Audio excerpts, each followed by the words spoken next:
Imagine finding a lost book that reveals hidden secrets about angels, giants, and even the end of the world, only to learn it was banned from the Bible. Sounds like a plot for a Hollywood movie, right?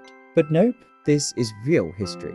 And today, we're diving into one of the most controversial ancient texts ever, the Book of Enoch. Why was it removed from the Bible? Who tried to erase it? And does it hold knowledge that was never meant for human eyes? Stick around, because this story will blow your mind. Oh, and before we go any further, don't forget to subscribe so you don't miss more crazy historical mysteries like this. Alright, first things first, what exactly is the Book of Enoch? Well, it's an ancient Jewish text, believed to have been written sometime between 300 BC and 100 CE. It's named after Enoch, the great-grandfather of Noah. You know, the guy with the ark. According to legend, Enoch was so righteous that he never actually died. Instead, he was taken straight to heaven by God. And while he was up there, he supposedly wrote down everything he saw, including some truly wild stuff about fallen angels, secret knowledge, and the end of the world. Now, here's where things get interesting.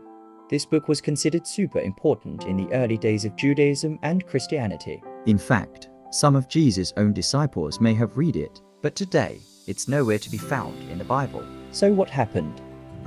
Did some ancient editor just say, "Nah, this one's too spicy, cut it out"? One of the biggest reasons the Book of Enoch was banned is because it tells the insane story of the Watchers. According to Enoch, the Watchers were a group of angels who were supposed to watch over humanity, but instead of just chilling in heaven and doing their jobs, they looked down, saw human women and thought, hey, they're kinda cute. Basically, they pulled the ultimate falling for the wrong person move, but instead of bad breakups, they got kicked out of heaven. These fallen angels came to earth, married human women, and had children, the Nephilim.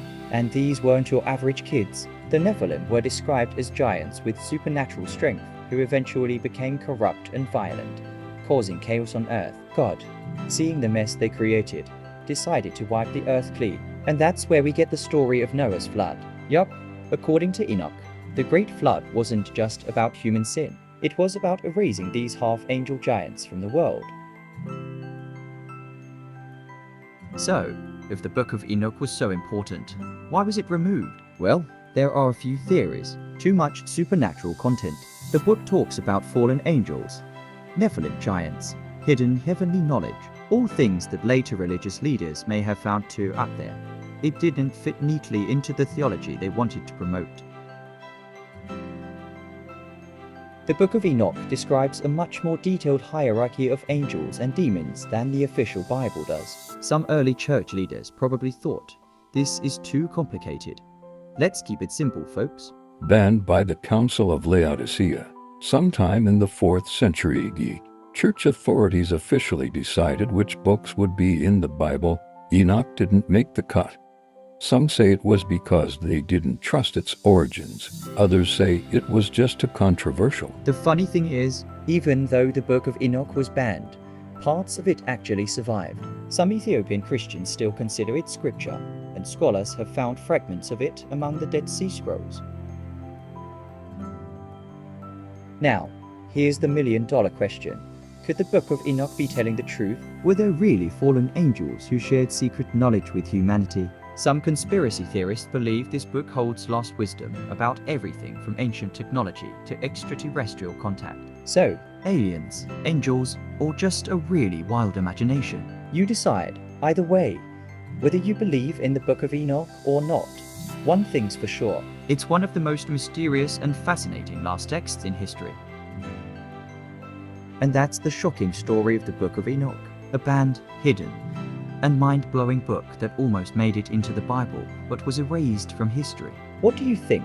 Should it have been included, or was it removed for a reason? Let me know in the comments. And hey, if you enjoyed this, hit that like button, share it with a friend, and don't forget to subscribe so you never miss another deep dive into forgotten history. Until next time, stay curious and keep questioning.